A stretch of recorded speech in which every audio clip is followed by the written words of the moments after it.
Hello dear students, welcome to my academy. बच्चों क्या हालचाल हैं। तो बच्चों जैसा कि आप सभी जानते हैं कि नीट का एग्ज़ाम जो है वो पोस्टपोन्ड हो चुका है और अभी जो नेक्स्ट नीट की डेट आई है वो आई है 13 सितंबर 2020। तो बच्चों आज का वीडियो जो है वो इसी बात को फोकस करके मैंने बनाया है कि एग्ज़ाम यदि पोस्टपोन्ड हो रहा है बार बार तो अब स्टूडेंट का थॉट प्रोसेस कैसा रहना चाहिए, उन्हें अपनी स्टडी जो है उसको किस स्ट्रेटेजी से आगे बढ़ानी चाहिए। बायोलॉजी के लिए स्पेशली मैं यहाँ पर आप लोगों को गाइड करूँगा, आप लोगों को समझाऊँगा। बच्चों सबसे पहली बात कि आपका पढ़ने का तरीका क्या रहेगा और आप कितने एनर्जी के साथ पढ़ पाएंगे वो डिपेंड करता है कि आपका थॉट प्रोसेस कैसा है। आप ये जो एग्ज़ाम पोस्टपोन्ड हुआ है उसे आप एज एन अपॉर्चुनिटी लेके चल रहे हैं या वो आपको एक ट्रबल दिख रहा है। यदि आप उसे एज एन अपॉर्चुनिटी लेके चल रहे हैं तो आपकी पढ़ाई कंटिन्यू रहेगी, आप जैसा परफॉर्म करने वाले थे उससे अच्छा परफॉर्म करेंगे। यदि आप अपने ही मन में बहुत नेगेटिव थॉट्स में रहते हैं, आपको बहुत बोरियत फीलिंग होती है, आप बोर होते हैं, आपको लगता है मैंने सब पढ़ लिया है, आप सैचुरेट फील करते हैं, तो डेफिनेटली ये टाइम जो है वो आपको हार्म करने वाला है। और बच्चों मैं आपको बता दूं कि मैक्सिमम स्टूडेंट्स जो हैं जब भी एग्ज़ाम इस तरीके से पोस्टपोन्ड होते हैं तो वो उसका नेगेटिव इम्पैक्ट झेल रहे होते हैं, बच्चों के ऊपर नेगेटिव इफेक्ट हो रहा होता है। लेकिन उसी में कुछ बच्चे जो पॉजिटिवली सोच रहे हैं और लगातार मेहनत कर रहे हैं वो उस टाइम को अच्छे से यूटिलाइज कर जाते हैं और अपनी परफॉर्मेंस को काफ़ी इंप्रूव कर लेते हैं। तो बच्चों सबसे पहली बात यहाँ पर आपको रहना है पॉजिटिव, आपको रहना है ऑप्टिमिस्टिक। कुछ बच्चे बोलेंगे सर हम ऑप्टिमिस्टिक कैसे रहें, हम तो सब पढ़ चुके हैं, हमको तो सारी प्रिपरेशन हो चुकी थी, अब तो हम चाहते थे कि एग्ज़ाम हो जाए, अभी डिले हो रहा है, अब हमको समझ नहीं आ रहा है कि हम क्या पढ़ें, किस तरीके से पढ़ें। तो बच्चों मेरा एक क्वेश्चन है कि यदि एग्ज़ाम अपनी फिक्स डेट पे होता तो क्या आपके 100% नंबर आते? क्या आप सारे क्वेश्चन सही कर देते? यदि आपको लगता है कहीं ना कहीं कि नहीं मेरे कुछ क्वेश्चंस तो गलत होने वाले थे या मैं 100% स्कोर नहीं कर पा रहा था, तो आप समझ के चलिए कि ये जो टाइम आपको मिला है वो ऐसी ही कुछ मिस्टेक्स को और करेक्ट करने के लिए, अपने आप को और इम्प्रूव करने के लिए मिला है ताकि आपका स्कोर जितना होना था उससे बेटर हो जाए। यदि आप सच में अपनी प्रिपरेशन पूरी करके बैठे थे तो यदि आपको एक क्वेश्चन भी गलत होना था तो समझ लो कि ये टाइम आपको मिला है ताकि आप उस एक क्वेश्चन को भी सही कर पाएं। और यदि कुछ बच्चे यहाँ पर ऐसे हैं जो ऐसा फील कर रहे थे कि शायद मेरा सिलेक्शन नहीं होगा और मेरी प्रिपरेशन ठीक नहीं है, तो बच्चों अभी 13 सितंबर की यदि मैं बात करूँ तो 2 मंथ से भी ज़्यादा, 2 मंथ 1 वीक जो है उससे भी ज़्यादा टाइम आपके हाथ में है जिसे आप अपनी स्टडी के लिए लगा सकते हैं और उससे आपके रिजल्ट में बहुत भयानक इंप्रूवमेंट आ सकता है। यानी यदि आप सिलेक्शन के बाहर थे तो इतने टाइम में आप सिलेक्शन के अंदर आ सकते हैं। यदि मैं इसको कैलकुलेटिव वे में बताऊं बच्चों तो आप ऐसा समझिए कि आपके पास यदि 2 मंथ का हम एवरेज टाइम लेके चलते हैं, 2 मंथ का यदि आपके पास टाइम है और आप पर डे यदि 10 आवर भी अपनी स्टडी को देने तो आपके पास 600 आवर्स होते हैं। और 600 आवर्स में आप बच्चों कोई भी चैप्टर, चाहे वो फिजिक्स का हो, चाहे वो केमिस्ट्री का हो, चाहे वो बायोलॉजी का है, आप जो भी चैप्टर को स्ट्रॉन्ग करना चाहते हैं आपके पास सफिशिएंट टाइम है। आप खूब ज़्यादा थ्योरी पढ़ सकते हैं, खूब सारे क्वेश्चन प्रैक्टिस कर सकते हैं और आप इस टाइम को इस तरीके से यूटिलाइज कर सकते हैं कि आपके ईच एंड एवरी चैप्टर जो है वो स्ट्रांग हो जाए।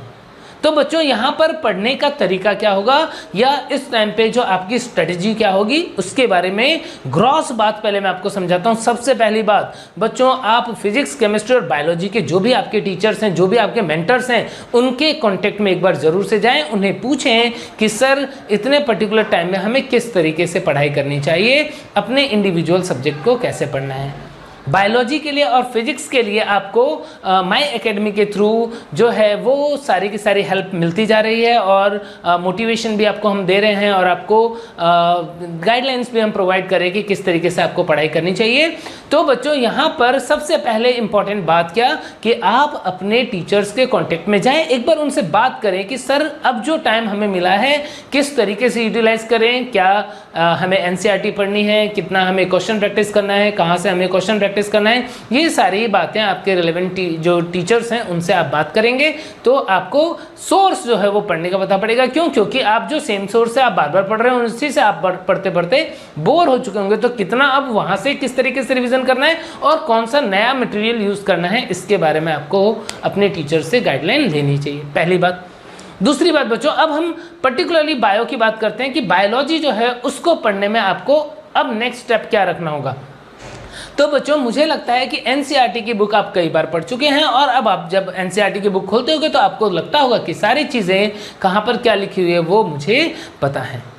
लेकिन बच्चों एक बात मैं आपको क्लियर कर देता हूँ, आप एनसीईआरटी को कितनी भी बार पढ़ ले उसके अंदर से क्वेश्चंस जो हैं यदि ट्विस्ट करके बनाए जाते हैं तो आप फंस सकते हैं। इवन आप यदि एनसीईआरटी बेस्ड कुछ क्वेश्चंस अच्छे क्वेश्चंस कर रहे होंगे तो आज भी आप कहीं ना कहीं एनसीईआरटी में फंसेंगे, आपको दिक्कत आएगी। क्योंकि एनसीईआरटी की बुक जो है वो बहुत ही अच्छे लेवल की बुक है, उससे बार बार पढ़ने पे जरूर से कुछ ना कुछ एड ऑन होता रहता है, ये बात आपने भी फील की होगी। तो एनसीईआरटी की बुक को फिर से रिवाइज करना है बच्चों। जैसा कि अभी थोड़ी देर पहले मैंने बताया, यदि आपको एनसीईआरटी में कोई भी पर्टिकुलर टॉपिक में डाउट लग रहा है कि आपको ये टॉपिक या ये चैप्टर वहाँ से समझ में नहीं आ रहा है, तो उसके लिए आप ज़रूर से मॉड्यूल्स जो है वो प्रेफर कर सकते हैं या अपने टीचर से डिटेल में वो चीज़ें स्टडी कर सकते हैं, क्योंकि आपके पास सफिशिएंट टाइम है। तो एनसीईआरटी को रिवाइज करें और हर एक वीक टॉपिक है या कोई याद करने वाला टॉपिक है, मगअप करने वाला टॉपिक है, उन्हें ज़रूर से आप वहाँ से अच्छे से पढ़ें।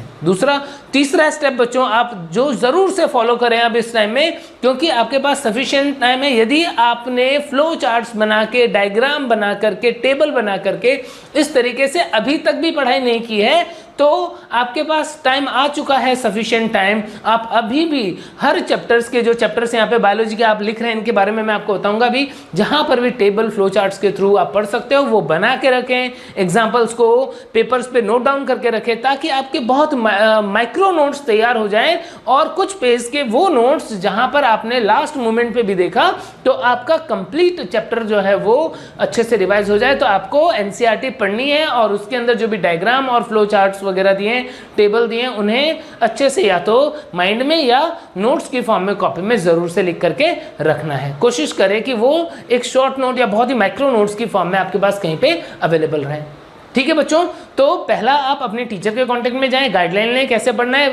बायोलॉजी के लिए आप एनसीईआरटी की बुक को रिवाइज करें, जहां पर भी जिस भी टॉपिक में आपको प्रॉब्लम है उसकी डिटेल में जरूर से चले जाएं।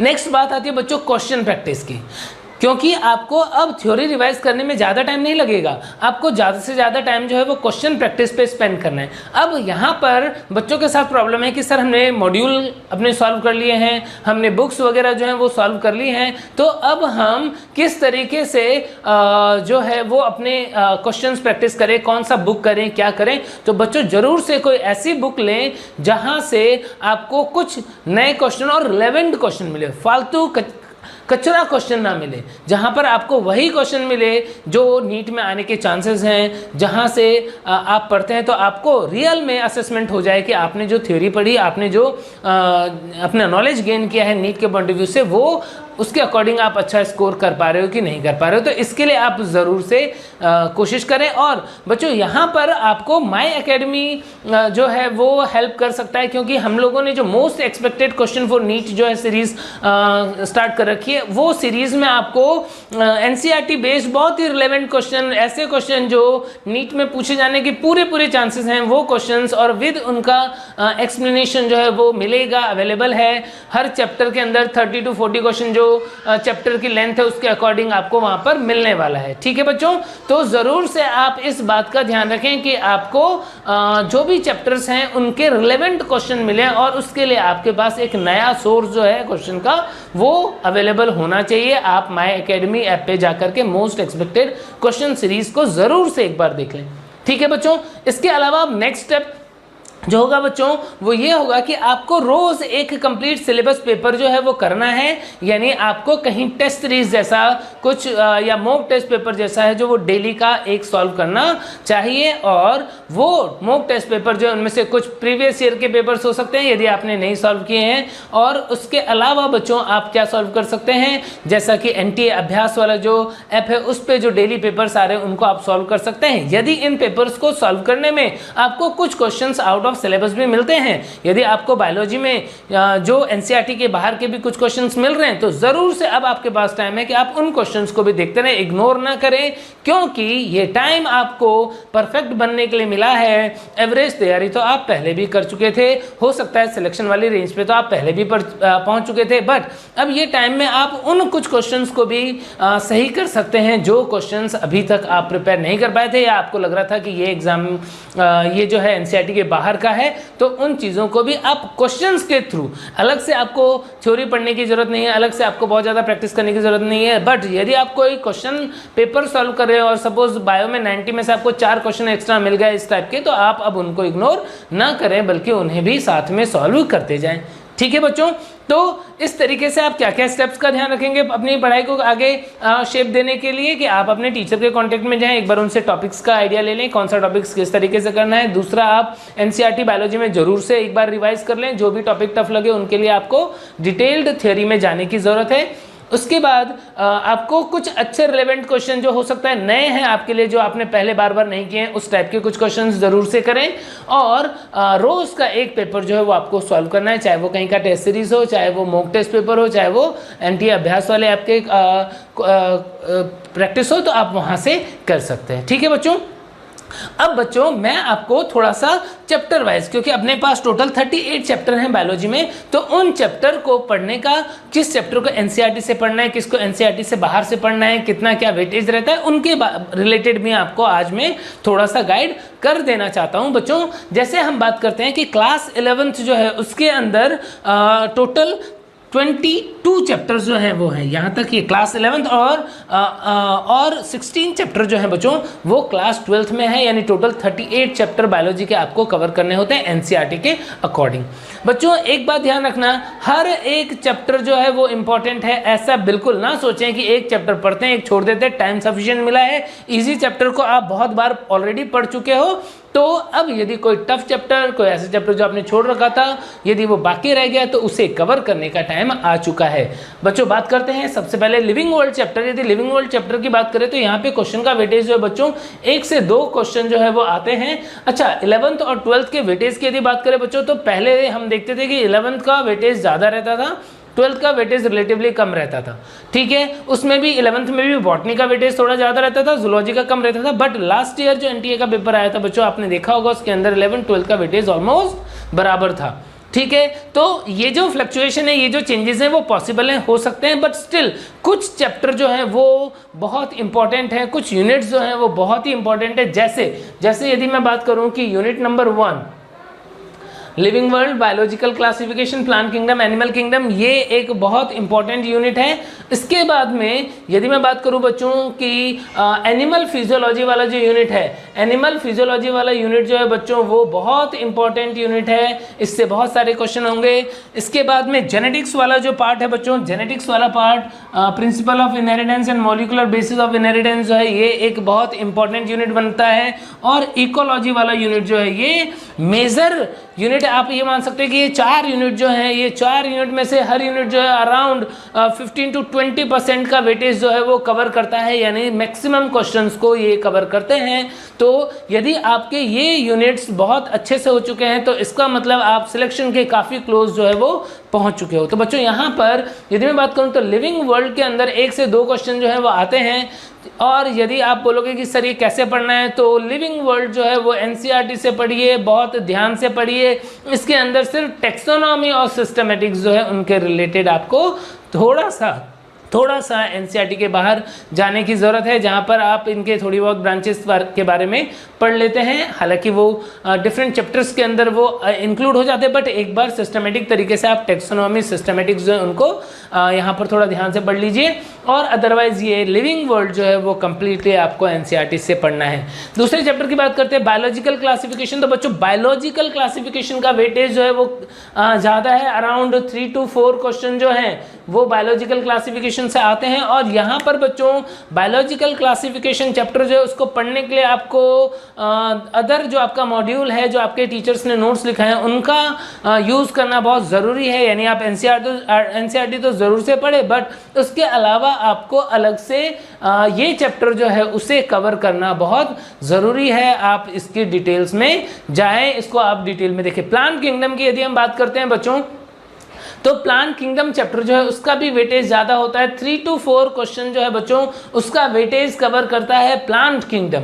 ठीक है बच्चों, और यहाँ पर प्लांट किंगडम चैप्टर जो है उससे भी पढ़ने के लिए आपको एनसीईआरटी तो मस्ट है ही बच्चों, लेकिन उसके अलावा आपको अपने मॉड्यूल या टीचर के नोट्स की हेल्प लेनी चाहिए या टीचर की हेल्प लेनी चाहिए, क्योंकि इस चैप्टर के अंदर बच्चों लाइफ साइकिल को समझने के लिए आपको अपने टीचर की हेल्प की ज़रूरत पड़ेगी। नेक्स्ट हम बात करते हैं बच्चों की एनिमल किंगडम। एनिमल किंगडम जो चैप्टर है इसका वेटेज भी जो है बच्चों अराउंड 3 क्वेश्चन का होगा, और यहाँ पर बच्चों एनिमल किंगडम जो है उसके अंदर आपको ज़रूर से यहाँ पर एनिमल किंगडम जो बच्चों 3 to 4 क्वेश्चन का वेटेज होगा, और यहाँ पर आपको एनसीईआरटी बहुत अच्छे से करनी है। बट अब आपके पास टाइम है, क्योंकि ये चैप्टर जो है यदि हम इसे बहुत डिटेल में पढ़ने जाते हैं तो बहुत बड़ा, बहुत लेंदी हो जाता है, बहुत सारे एग्जाम्पल हो जाते हैं।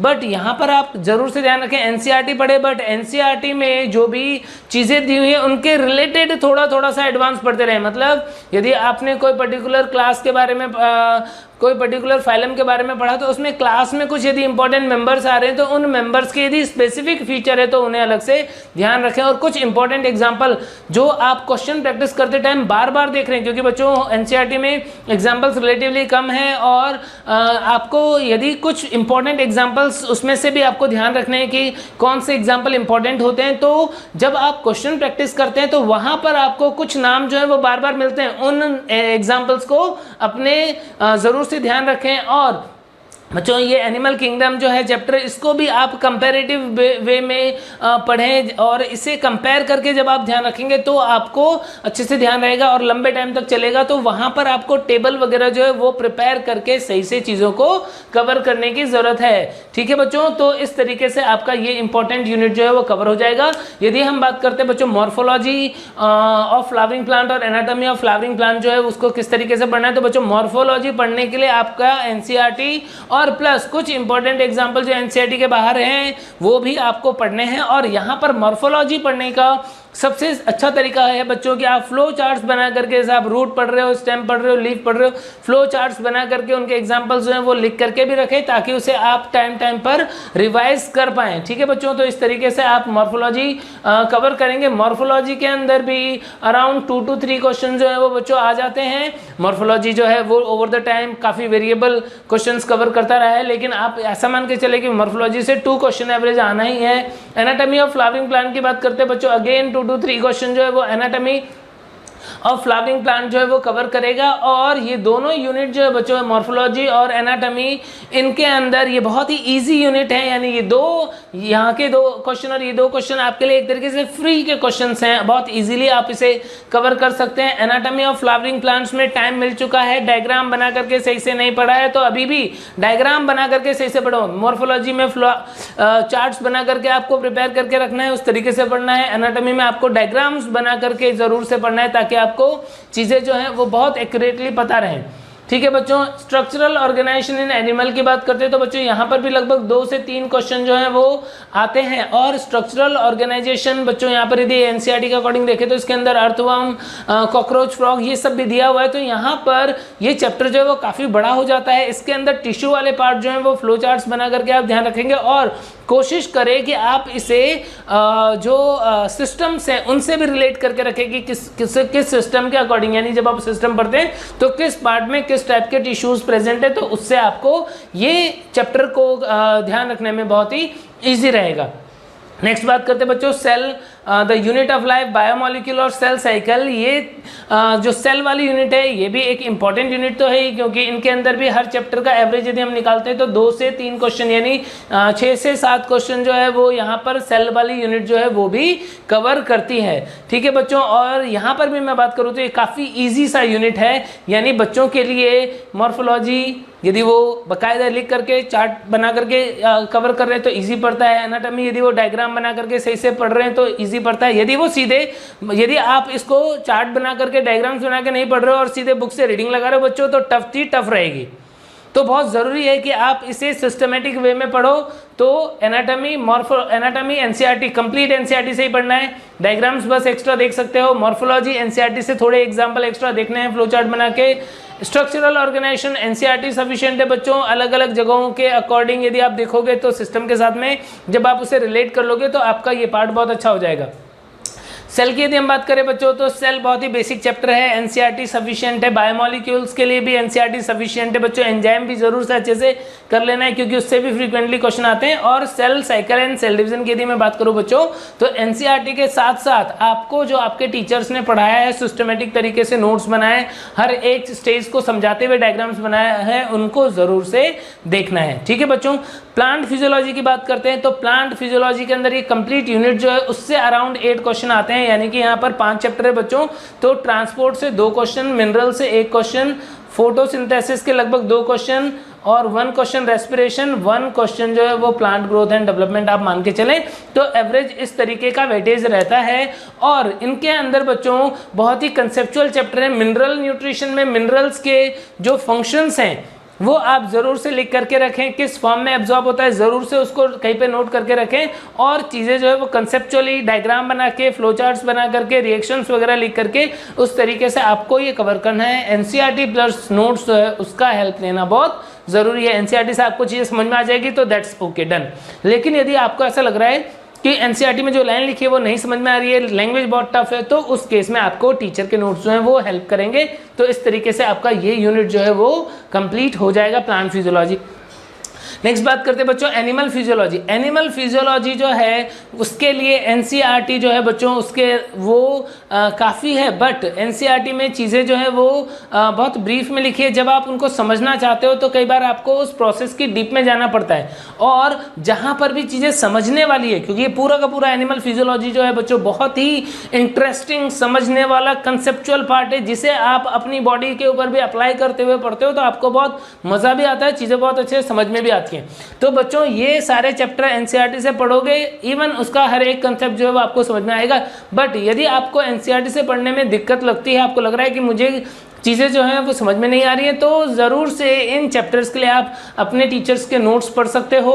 उससे क्या होगा बच्चों, उससे आपको चीज़ें जो हैं वो बहुत जल्दी जल्दी समझ में आ जाएगी और रिवाइज भी हो जाएगा। तो इन चैप्टर्स को कवर करोगे। और इनका वेटेज यदि हम बात करें बच्चों तो ये अराउंड 20% वेटेज जो है वो कवर कर लेता है। अराउंड 10 to 12 या 15 के आसपास क्वेश्चन आ रहे थे बच्चों। यदि हम एवरेज देखते हैं तो 2 क्वेश्चन, इसमें 2 क्वेश्चन, यहाँ पर 2 to 4 क्वेश्चन तक भी आ जाते हैं बच्चों।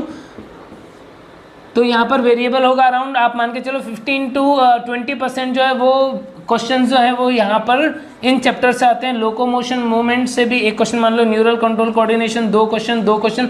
तो इस तरीके से बच्चों ये एक बहुत ही इंपॉर्टेंट यूनिट है। हालांकि बड़ा यूनिट है लेकिन इसको कवर करने में बहुत ज़्यादा दिक्कत नहीं आती है, क्योंकि यहाँ पर यदि आपने अपने टीचर के नोट्स को समझा हुआ है तो आप पढ़ोगे, आपको तुरंत से सारी चीज़ें जो है वो रिकॉल होती रहेंगी। नेक्स्ट बात करते हैं बच्चों रिप्रोडक्शन इन ऑर्गेनिज्म। बच्चों 2 क्वेश्चन मान के चलो। रिप्रोडक्शन इन ऑर्गेनिज्म कुछ नहीं है, इधर के चैप्टर अच्छे से पढ़ लिए हैं प्लांट किंगडम वाले, रिप्रोडक्शन इन ऑर्गेनिज्म बहुत इजीली हो जाएगा। बहुत बेसिक कंसेप्ट है, आप एनसीईआरटी से पढ़ लोगे, फिनिश हो जाएगा।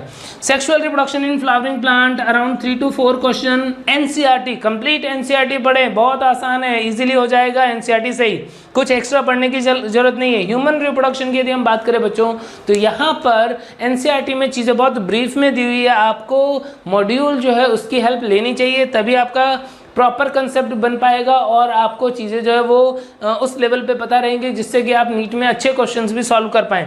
तो यहाँ पर आपको नोट्स की हेल्प लेनी चाहिए। रिप्रोडक्शन से 2 क्वेश्चन और रिप्रोडक्टिव हेल्थ से अराउंड 1 क्वेश्चन जो है वो आप मान के चलें कि ये आने के पूरे चांसेस हैं। रिप्रोडक्टिव हेल्थ जो है बच्चों वो एनसीईआरटी से पढ़ लीजिए, वो सफिशिएंट है। और यहाँ पर जो भी मेथड्स है बच्चों, फ्लो चार्ट बना के पढ़ना है।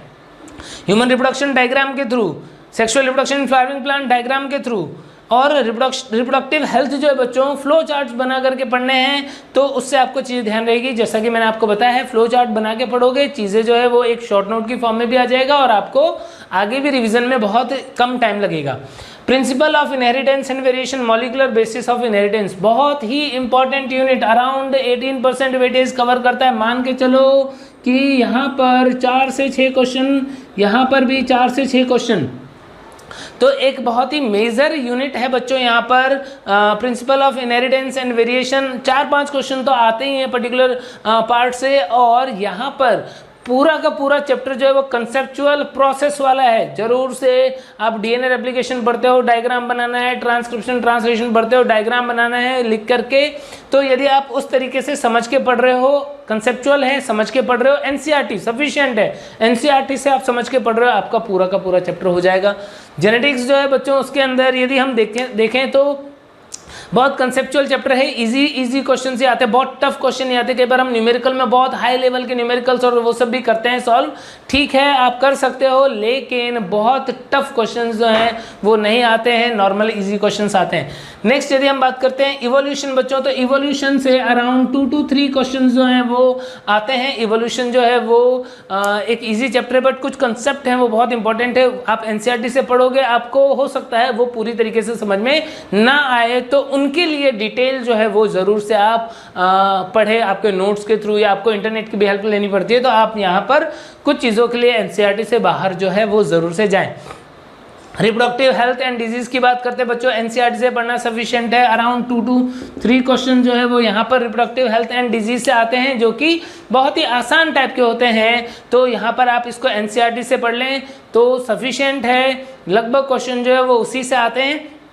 Strategies for enhancement in food production around 2 question और 2 to 3 क्वेश्चन बच्चों, बिल्कुल एनसीईआरटी ही पढ़नी है। उसके अंदर जितने भी एग्जाम्पल्स दिए हुए हैं वो एग्जाम्पल बहुत अच्छे से कर लेने हैं। और जो इन ब्रीडिंग आउट ब्रीडिंग है एनिमल के लिए, वो चीज़ें जो है वो ज़रूर से आप ध्यान रखें। यहाँ पर माइक्रोब्स इन ह्यूमन वेलफेयर बच्चों, बिल्कुल एनसीईआरटी पढ़ना है और कुछ नहीं पढ़ना है। माइक्रोब्स इन ह्यूमन वेलफेयर, क्योंकि बहुत सारी चीज़ें हैं बट क्वेश्चन जो है वो एनसीईआरटी से ही आता है। बायोटेक्नोलॉजी प्रिंसिपल एंड प्रोसेस बच्चों, बहुत ही समझने वाले टॉपिक्स हैं और प्रोसेस वाले टॉपिक्स हैं। एनसीईआरटी से यदि आपको समझ में नहीं आता है, एक बार जरूर अपने टीचर से पूछ लें कि सर ये प्रोसेस हमें समझा दो, ताकि आपके दिमाग में एक बार पिक्चर क्लियर हो जाए, फिर आपको एनसीईआरटी की लाइन समझ में आ जाएगी। लेकिन यदि आप एनसीईआरटी की लाइन पढ़ रहे हो, वहाँ पर प्रोसेस में कहीं कुछ समझ नहीं आ रहा है, सपोज आपको नहीं पता पड़ रहा है कि सिलेक्टेबल मार्कर्स कैसे काम कर रहे हैं, तो खुद से बहुत ज़्यादा आप पचोगे, हो सकता है समझ में नहीं आएगा। आप एक बार अपने टीचर को पूछ लें, उनकी हेल्प ले लें या आप अपने नोट्स की हेल्प ले लें, तो शायद आपका ये वाला पार्ट जो है वो भी इजीली हो जाएगा। यानी एनसीईआरटी के पॉइंट्स, लेकिन एक्सप्लेनेशन का वे आपके टीचर का होगा, तो यहाँ पर ज़्यादा हेल्प होगी। आप इन दोनों principle, biotechnology principle and process, biotechnology and application, इन दोनों को मिलाकर के आप मान लीजिए कि 2 से 3 क्वेश्चन जो है वो यहाँ पर आने वाले हैं। नेक्स्ट इकोलॉजी यूनिट की बात करते हैं। अगेन इकोलॉजी यूनिट जो है एक बहुत बड़ा पोर्शन है और बच्चों ये अराउंड 20% वेटेज जो है वो कवर कर लेता है। तो ऑर्गेनिज्म एंड पॉपुलेशन जो है उस टॉपिक से आप मान के चलिए 2 to 3 क्वेश्चन, इकोसिस्टम से 3 to 4 क्वेश्चन जो है वो पूछे जाएंगे। 2 questions biodiversity and conservation and 2 environmental issue. Ecology के क्वेश्चन जो है बच्चों, क्योंकि ये बहुत बड़ा यूनिट है, आप डिटेल पढ़ने जाते हो तो बहुत सारी बातें एक्स्ट्रा आ जाती है। तो पहला टारगेट एनसीईआरटी का हर पॉइंट, हर लाइन, हर डेटा आपका कवर होना चाहिए, पहला टारगेट।